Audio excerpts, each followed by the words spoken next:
Maraming salamat sa Diyos, panibagong linggo upang pasalamatan at magpuri sa ating Diyos na buhay. Isang malakas na palakpak para sa ating Panginoon.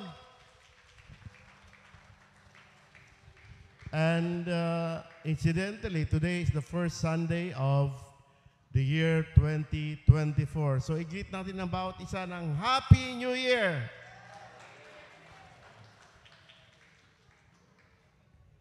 Okay, let us all bow down our heads in prayer. Panginoon, maraming salamat, Lord, because you have once again, Lord, granted us the opportunity and the privilege to worship you and serve you this morning, O Lord, O God. Kung ano man yung mga nagawa namin, Panginoon, na hindi po kalugod-lugod sa iyo, mga kapatid, with bowed heads and repentant hearts, meron po tayong ilang sandali upang ihingi ng kapatawaran kung ano man yung nagawa natin na hindi kalugod-lugod sa presensya ng Panginoon.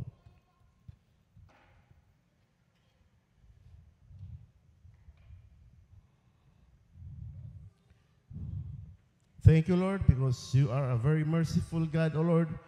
And thank you so much for forgiving us our sins and cleansing us, O Lord, and making us worthy to serve and worship you this morning. Panginoon, sa umagang ito, ang amin pong butihing pastor na who is also celebrating his birthday, Panginoon, will be delivering your message, Panginoon. And we pray, O Lord, na gamitin mo siya once again, Lord, mightily, Lord. And we hope and pray, Lord, na siya po ang magiging mouthpiece ng iyong salita. And he will also be, Lord, the channel of all your bountiful blessings. And on our part, Lord, we pray na meron po kaming grant us hearing, O Lord. Grant us everything that we need, O Lord, the wisdom, Lord, so that we'll be able to understand clearly, Lord, and correctly your word, O Lord, O God. And may the Holy Spirit, Lord, empower us, Lord, to keep this message, Lord, in our hearts, treasure this in our hearts, Panginoon. And when the opportunity comes, Lord, that will call for its application, we will not hesitate, Lord, to apply it, Lord, sa aming mga buhay, to apply it correctly at bigyan ng practical na aplikasyon sa aming mga buhay, Panginoon. And we pray, O Lord, that the Holy Spirit will further empower us, O Lord, na ito'y pagbulay-bulayan namin, Panginoon, so that we will be drawn closer to you, Lord, O God, and we will be having a very intimate relationship, O Lord, O God. At in the final analysis, Panginoon, meron po kaming isang panibagong relasyon sa inyo, Panginoon, that will make us, Lord, the type of servants, the type of worshipers that you designed us to be, O Lord, O God. Panginoon, maraming salamat sa privilege to worship you. In Jesus' name we pray. Amen. Ang atin pong scriptural reading for this morning is Psalm 103, verses 2, 3, and 4. Bless the Lord, O my soul, and forget not all his benefits, who forgives all your iniquity, who heals all your diseases, who redeems your life from the pit, who crowns you with steadfast love and mercy. May God bless the reading of his word. Truly, God, you are great. You are stronger than and higher than any other, Lord. We praise you. We glorify your name. Hallelujah.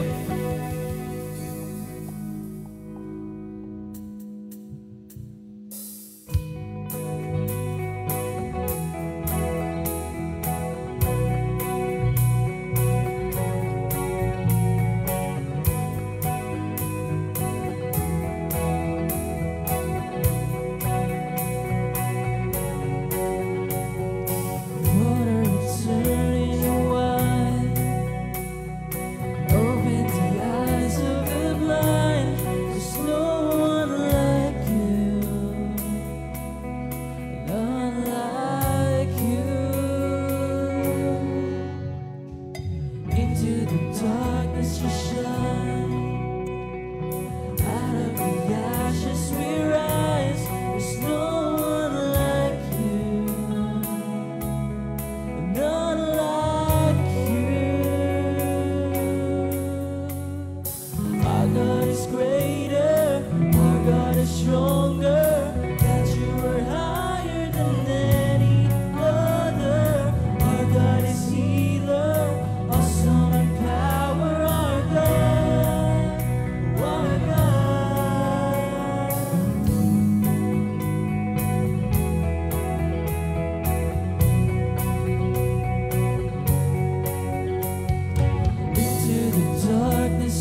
ashes we rise. There's no one like you,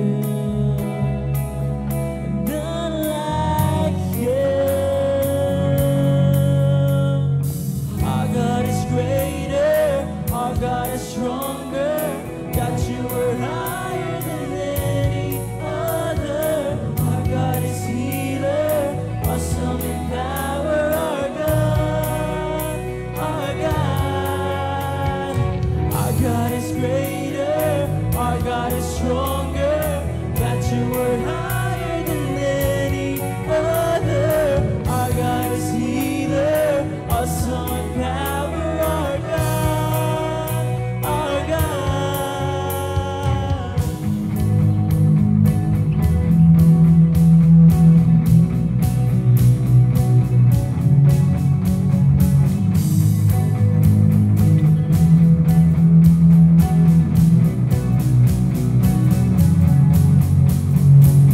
And if our God is for us, then who could ever stop us? And if our God is with us, then what can stand against? And if our God is for us, then who could ever stop us?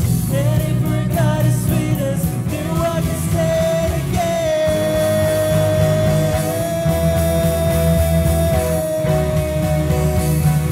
What can stand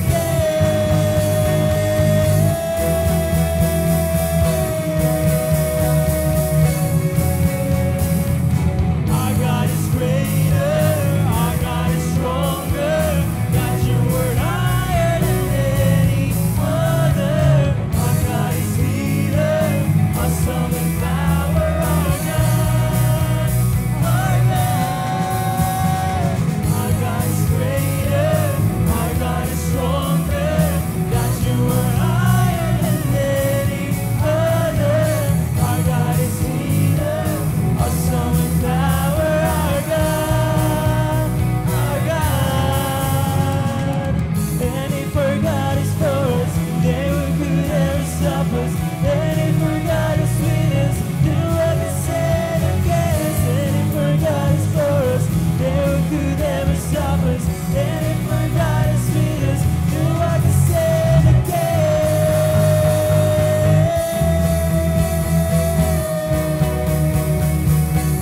What can stand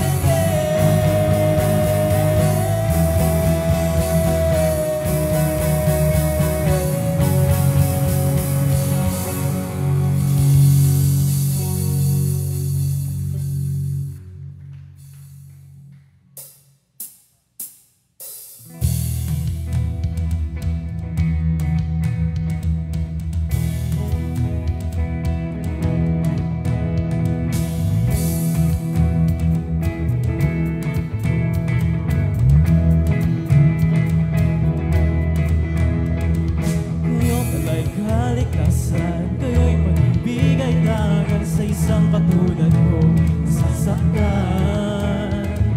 Kalinga at laging hatid sa tuwin ng iyong pagmamasi sa isang mundong walang katiyakan. Katulad lang walang talay, biyaya.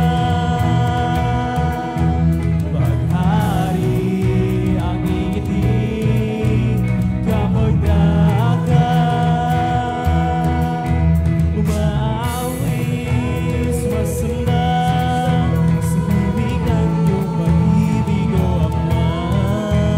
Walang tigil, walang sawa, ikong papurihan ng mayroong hininga.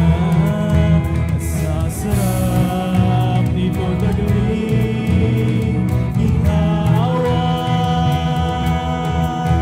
At sa ating ibabatid na ligaya. Kayong talay kalikasan, kayong pagbibigay tangan sa isang katulad kong nasasaktan.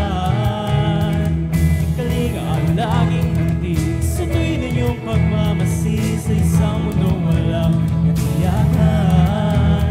Katulad ng walang talay, biyaya. Paghari ang ngiti,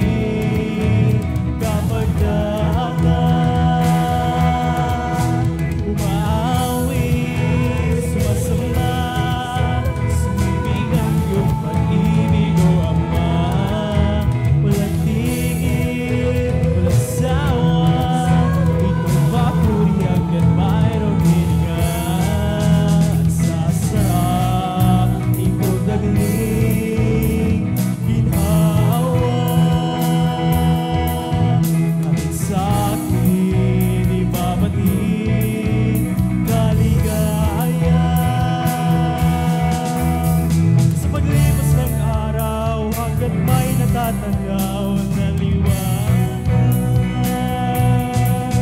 Ako'y hindi magagamba pagkat sa iyo, Ama, ako'y panatag.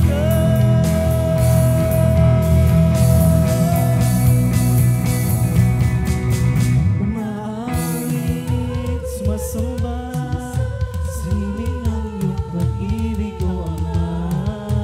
Walang tigil, walang sawa, itong papuri hanggat mayroong hininga. Umaawit, sumasamba, sining ng iyong pag-ibig ko, Ama. Walang tigil, walang sawa, itong papuri hanggat mayroong hininga. Tulad na walang talay, biyaya. Hari ang kilig kapag dagat. Sa sarap nitong taglim, ikaw sa akin ibabalik na ligaya.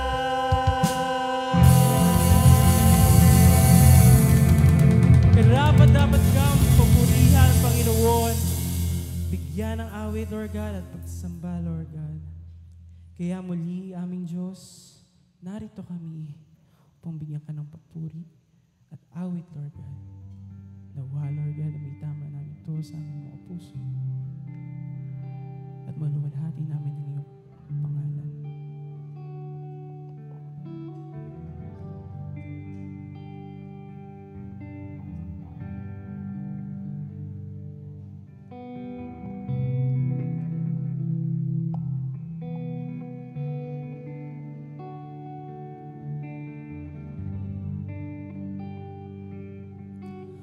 Walang hanggang kapapatan sa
angels are standing amazed.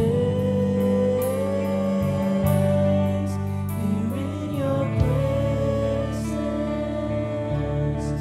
we are undone. Here in your presence, heaven and earth become one. Here in your presence, all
Lord God. We found joy in your hands, Lord God. Our fears suddenly wiped away, Lord God. We praise you. We magnify your holy name. In Jesus' mighty name we pray.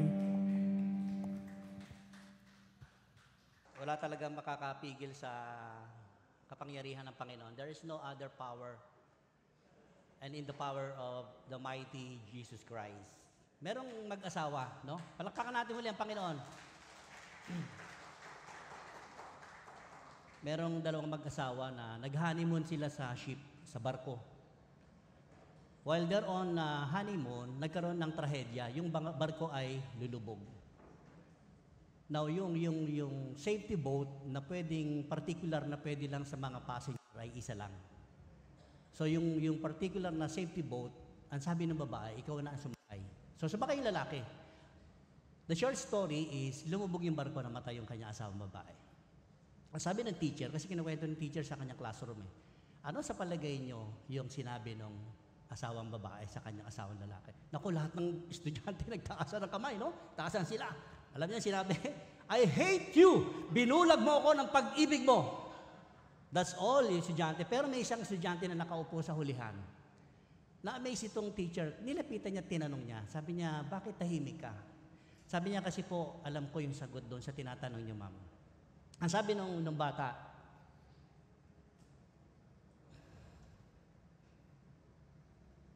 sorry. Ang sabi ng bata, Daddy, ikaw nang bahala sa mga anak natin. And that was amazing. Tama talaga. Few years later, namatay yung tatay niya. Yung babaeng anak, galit na galit sa tatay. He hate his daddy. For a long period of time, galit siya sa daddy niya because sabi niya, bakit mo pinabayaan si mami? After her dad was died, she found a diary.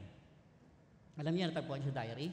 Ang nakasulat doon, yung kanya palang mami ay may diagnosis na disease, which incurable. Wala pong kagalingan. Kaya naman pala pinauna ng babae yung kanyang asawang lalaki. Dahil siya, wala na wala siyang pag-asa. He comes for the death na talaga. So, makikita natin ng story, the same sa ating mga nararanasan sa buhay natin. Sometimes, hindi mo talaga makita, no? And I was few days when my wife, Sister Mel, was in a critical condition. I was asking God. And this message is about myself talaga.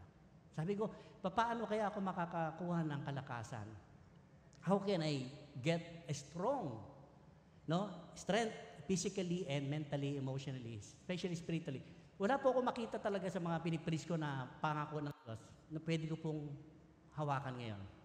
But praise God, today is my birthday. Sabi ko, hindi ko pinlano to, sabi ko mag-video message na lang po tayo. Pero God is awesome. Pinatulog niya ako magdamag, ang sarap ng tulog ko, ang sarap ng kain ko. And I keep my physical, ang lakas ko talaga.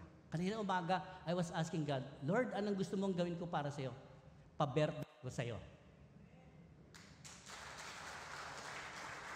Hindi po si Lord magbibigay ng birthday sa akin.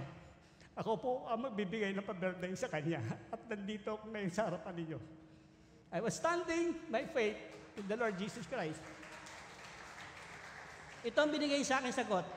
The answer. Nagsumasagot talaga ang Diyos. Mga kapatid, asahan po natin ang sagot ng Diyos. Isaiah chapter 40, verses 27 to 31. This is the answer of God on my own experience. Ang sabi niya rito, papalitan ko yung Israel, Ronnie, papalitan ko pangalan ko, ipe-personalize ko po sa inyo. Ronnie, bakit ka ba nagre-reklamo?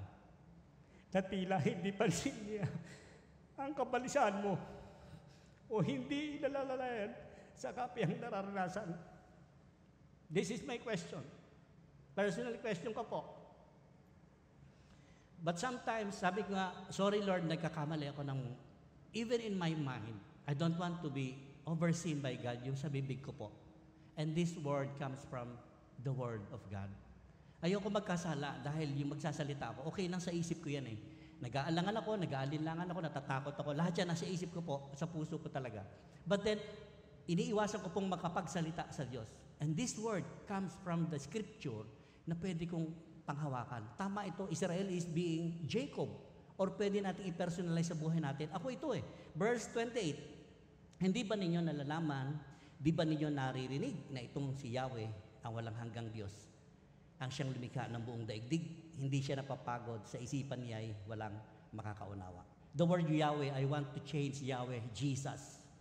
I get personalized talaga itong words na ito. Papalitan ko siya ng personal ko na Jesus talaga. Si Jesus yung Yahweh. 29. Ang may hina't mga napapagod ay kanyang pinapalakas. 30. Kahit na ang mga kabataan ay napapagod at nanlulupaypay. 31. Ngunit, dito ako nag-focus talaga, ngunit muling lumalakas at sumisigla ang nagtitiwala kay Yahweh. Lilipad silang tulad ng mga agila, sila'y tatakbo, ngunit hindi mapapagod, sila'y lalakad, ngunit hindi manghihina. That is the word of God. Ang mensahe ay pinamagatan kong growing stronger, growing into deeper, reaching higher. Ibig sabihin sa Tagalog, sa panahon na ikaw ay nandun sa pinakamalalim, na dinadaanas mo sa buhay mo na hindi mo halos maintindihan, meron ka palang kalakasan na pwedeng makuha. At yung kalakasan na yun ang mag-reach out sa'yo patungo sa kaitasan. Tayo pong lahat ay manalangin. Father, we thank you. We bless your name. Glorify your name. Salamat po sa araw nito, Lord, isang pagkakataon na niloob mo po na makaharap ako dito sa bulwagang ito. And thank you for your message. Nawa ito ay maging tuntungan ng aming mga buhay, Panginoon, at kayo naman po itago ninyo ako sa inyong likuran so that I can deliver coming from the mouth of our Lord Jesus Christ. Holy Spirit, i-guide mo po ako na kayo ang siyang maringgan ng mga kapatiran na naririto. I-bless mo po ang bawat isa. I-bless nyo rin po ako na kayo, O Diyos, ang aking kalakasan. Salamat po, nawa ang mensahe ay dulot ng pagpapagal namin, kayo po ang siyang magbigay ng kalakasan. Ito po yung samot dalangin namin, punong-puno ng katagumpayan. In Jesus' name we pray. Amen. There are 5 points. 5 points I want to share to you this morning. Number 1 point. Ito yung binigay sa akin ng Lord. Sabi niya, hindi ka na-overlook. O hindi kita na-disregard, anak. And it was very touching. Pag sinabi sa atin ng Lord, akala mo lang kasi na-overlook kita eh. You know, Jesus Christ, even when you are asleep, working, all together sa buhay natin, nakikita niya tayo. He did not overlook us or disregard. Sabi sa verse 27, ano sabi rito? Sabi ko kanina, Ronnie, bakit ka ba nagrereklamo na tila hindi pansin ni Jesus ang kabalisahan mo o hindi inalalayan sa kaapihang nararanasan? Devastated ka naman talaga eh. When you are, Christmas and New Year sa akin, parang wala eh. Halos wala akong makita ni liwanag talaga nung nandun ako sa hospital. And even right now, sabi ko, Lord, pangangalaga ko sa presensya mo. Yung kinakanta natin kanina, in your presence. Sa presensya ng Diyos talaga, meron tayong kapanatagan, meron tayong kapayapaan. Meron kang kasaganahan talaga sa kalooban mo. May kagaanan ng kalooban. I will go to your message, Lord. Pero ilalaga ko sa pagtitiwala ko sa iyo ang aking asawa. I'll do serving for you. It is hard. Napakahirap na moment sa buhay talaga. Pero yun lahat nagsasaya, no? Nandoon kami sa putukan, nandoon kami sa hospital. And nag-aano talaga kami, we are praying and praying. Hindi tayo na-overlook. Hindi ako na-overlook ng Lord. Ano sabi niya sa Matthew chapter 10 verse 29 to 31? It was Jesus, He said. Yung sabi niya, hindi ba't ipinagbibili sa halaga ng isang salaping tanso ang 2 maya? Gayunman kahit isa sa kanila ay hindi nahuhulog sa lupa kung hindi kalooban ng inyong Ama. At kayo, sabi niya sa mga Israelita, no? Parang tayo, at tayo, maging ang buhok ninyo'y bilang niyang lahat. Palakpakan natin ang Panginoon. Ako pa kaya yung sitwasyon namin ngayon ma-overlook ni Jesus. And it was very impossible na hindi ako nakikita ng Lord. Hindi niya nakikita, hindi niya nararamdaman yun. Nararamdaman namin mag-asawa. No? Actually, yun doon sa hospital, ang dami po. One thing na in-impress sa akin ng Panginoon, I will get ministry there. Mag-may ministry tayo doon. One thing, impression sa akin ng Lord, because those people, lahat po sila, devastated po sila. Hindi nila alam pag pinasok yung pasyente nila ron, lalabas pang buhay. And most of the time, maraming lumalabas na patay. Pero tayo kay Kristo, di ba? Iba yung pananaw natin. So I have to share the Word of God so that they can find hope. The great hope. Lahat po ng tao doon walang pag-asa. They were all down na down talaga sila. ito shinare ko sa kanila, sabi ko, hindi tayo na-overlook ng Lord. And Jesus is looking for us in situation natin. Verse 30, at kayo, maging ang buhok ninyo, bilang niyang lahat, 31, kaya huwag kayong matakot. Don't be afraid. Higit kayo mahalaga kaysa maraming maya. Nung panahon kasi ni Panginoong Kristo, yung 2 kusing na maya, walang kwenta yun. Walang halaga po yun. Kaya yun, kumbaga sa ang Diyos natin, binibigyan ng pahalaga yung mga walang kwentang may buhay, tayo pa kaya na kanyang lingkod, na tayong mga anak niya, na hindi niya pansinin. And so it was tragic for me. Sabi ko, oh, sorry Lord. You will never neglect us. Diyan ako nakakakuha ng kalakasan. Sabi ko, Lord, pag humarap ako sa pulpito, palakasin mo yung loob ko because I was crying and crying. Parang naubos na yata yung luha ko, pero hindi pa naubos eh. Meron at meron pa rin talaga eh. Hindi maubos-ubos, no? Pangalawa, point number 2. Remember, the Creator always proclaim and declare, Jesus is in control. Right? Tama? I-remind naman tayo ng Holy Spirit eh. And Holy Spirit always remembering, sino ba nag-create sa'yo, Rani? Sino ba yung nag-create sa asawa mo? Sino ba ako sa buhay nyo? Ang gagawin mo lang, ipoproclaim mo, i-declare mo na ako si Panginoong Kristo ay in control. Even out of control tayong lahat. Because people, tayong lahat ay limited yung kakayahan talaga natin. Milyon-milyon na po yung aming billing doon. If you take a look at the digit, ay masisiraan ka talaga ng ulo. Ang dami nasisiraan ng ulo doon at saka ng loob because when they see the digit in billing, milyon-milyon po. Ang sabi ni Jesus, focus ka lang sa akin. Focus ka sa akin na akong bahala dyan. And it was very sad talaga pag tinignan mo talaga, digit from digit, masisiraan ka po talaga ng loob. And sabi nga, oo nga Lord, no, I will proclaim and declare pa rin yung kaluwalhatian mo that you are in control. Verse 28, hindi ba ninyo nalalaman, hindi ba ninyo naririnig na itong si Jesus, ang walang hanggang Diyos, ang siyang lumikha ng buong daigdig. Hindi siya napapagod, sa isipan niya ay walang makakaunawa. Oo nga naman talaga. We cannot fathom what is in God's mind. Yung isip ni Jesus talaga. Sabi niya sa Isaiah, di ba, hindi niyo maarok ang aking kaisipan. Ang aking kapamaraanan ay iba sa inyong kapamaraanan. Which is minsan talaga napakasakit ng mga kapamaraan ang dinadanas natin.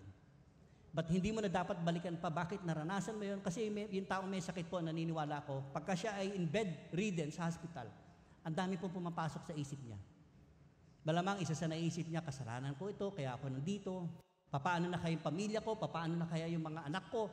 Yan po yung mga usual na iisip, kaya nagkakaroon po ng anxiety. And yun yung mga anak ko, dahil sila'y nurse, meron silang kaalaman patungkol pagka ang pasyente nasa loob ng ICU. We were always praising them inside the room.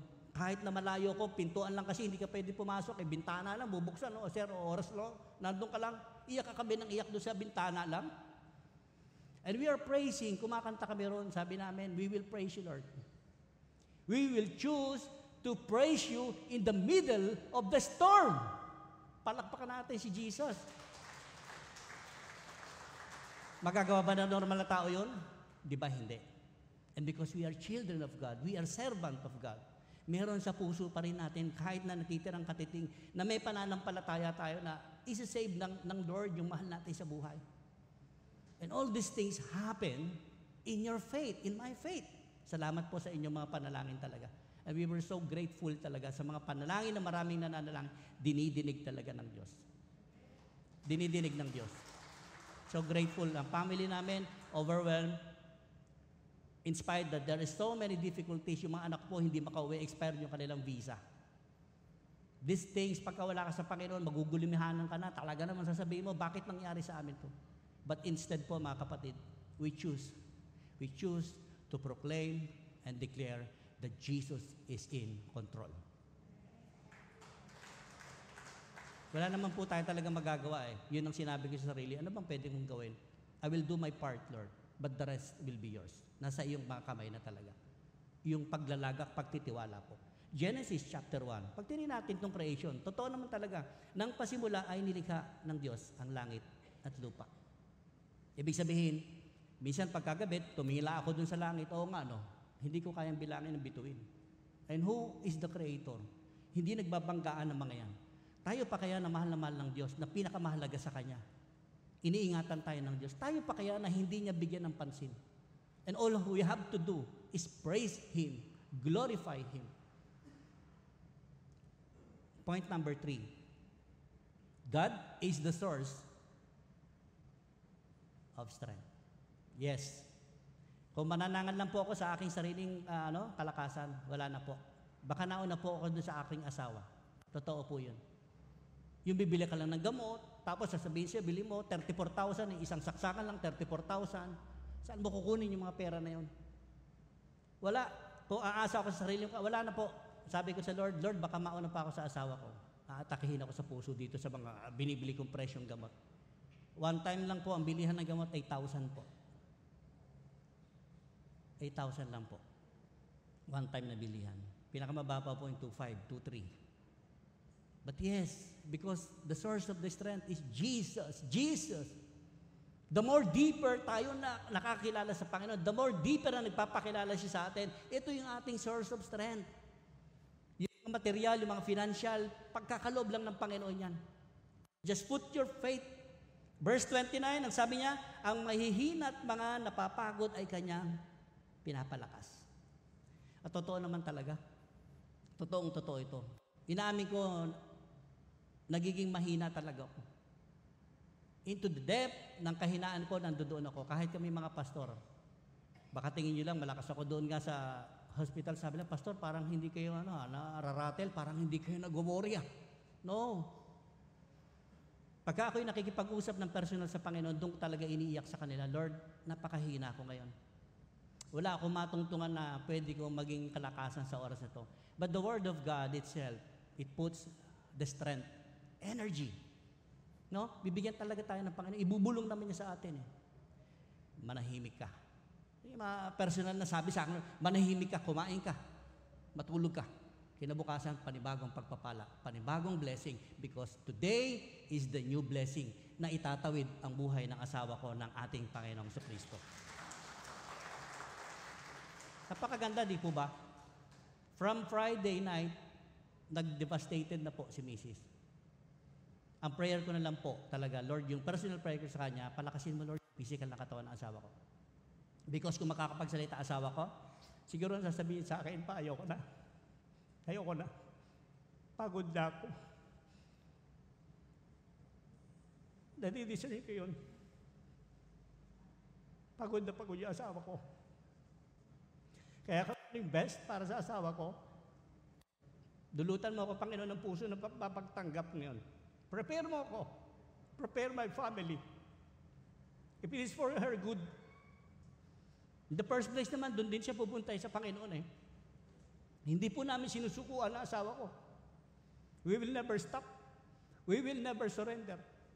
Anything goes, yung mga gagamitin procedure, kahit mahal yan, go, sabi ng mga anak ko. And I'm so blessed sa mga anak ko because they were very supportive. Hindi yung patong-patong yung trials namin, hindi sila makauwi, gusto nila umuwi, expired yung visa nila. Sabi ng immigration, pwede kayo umuwi, pero hindi na kayo makakabalik dito. Sayang naman yung pagpapagal ng mga anak. And I prayed a lot, sabi ko, oo nga naman talaga.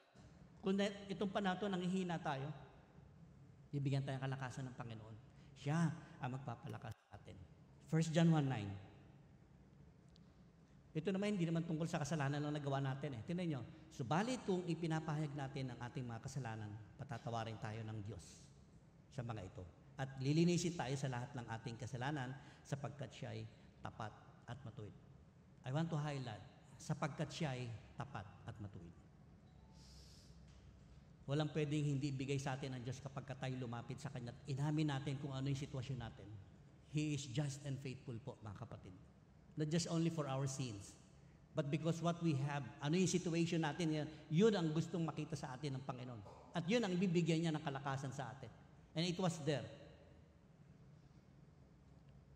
I have a great hope. Meron po ako napakalaking pag-asa sa buhay ko talaga. Sa lahat ng nangyayari sa buhay namin, sa likod po nito, merong napakagandang plano ang Diyos para sa aming pamilya.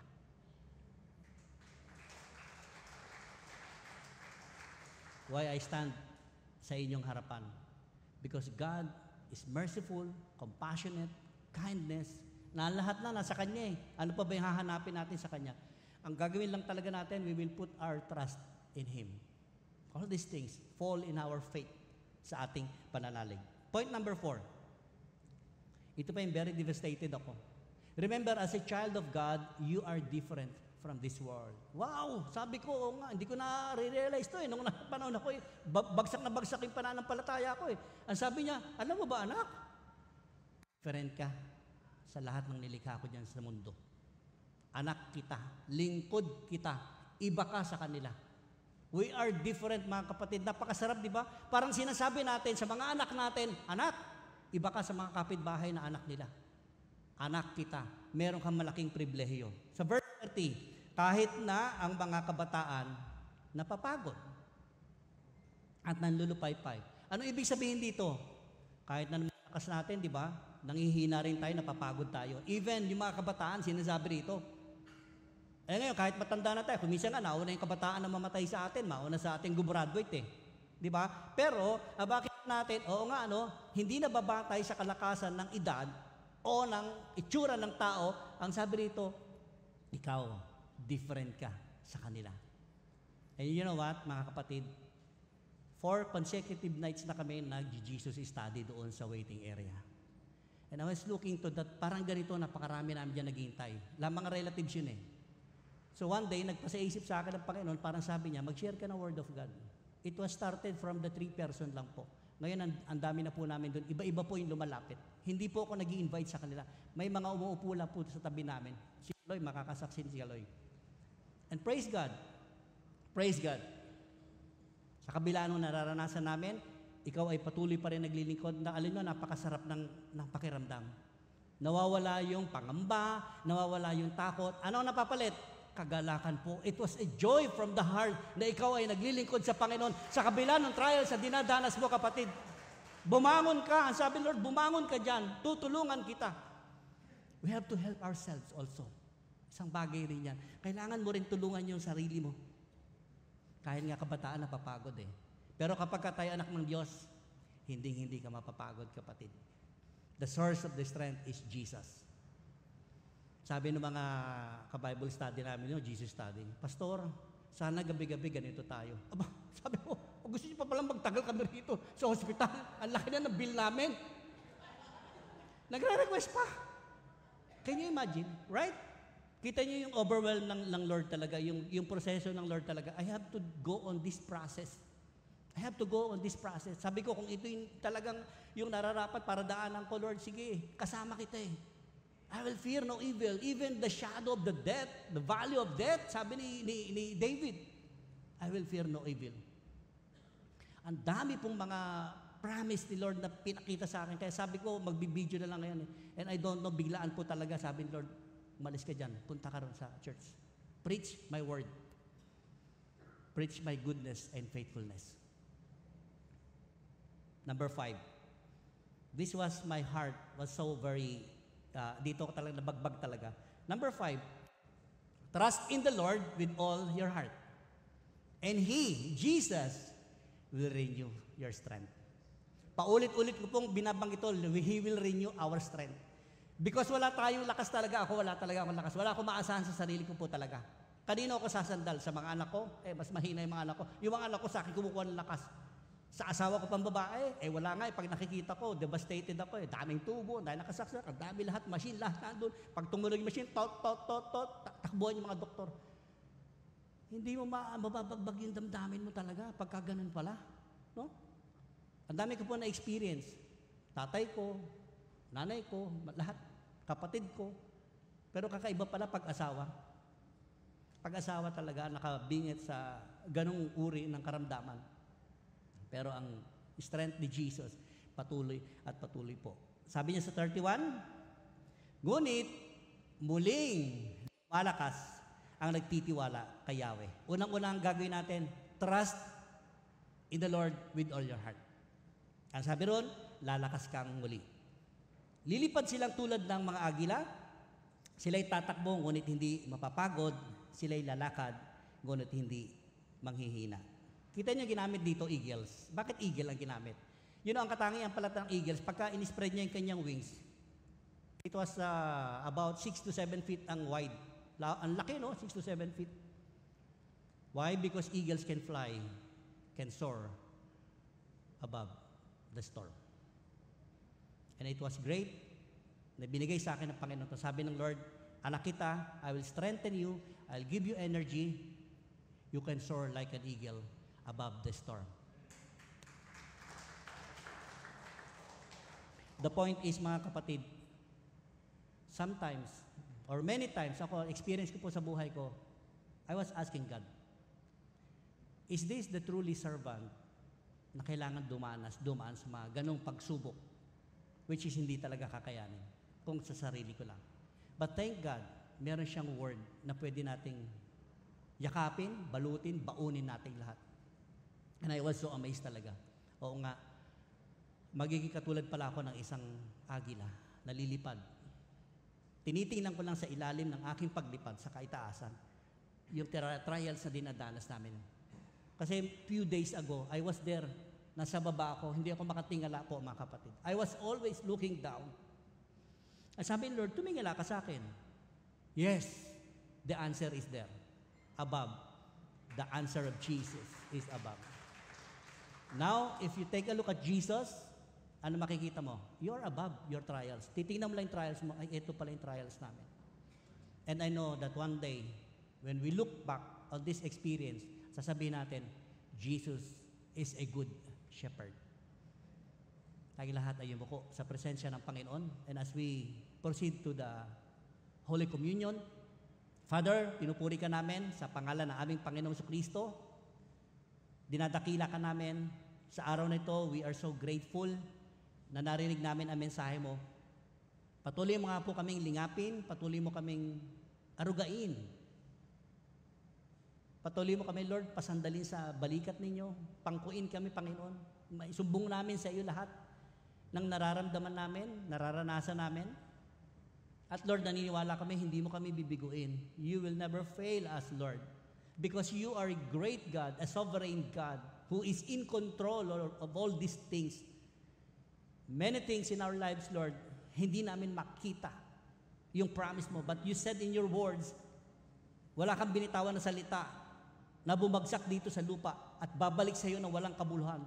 There is no such promises coming from you will void, kundi magaganap at magaganap sa aming buhay. Now that I am in this situation, in this uncertainty, Lord, I will choose to put my trust in you, Jesus.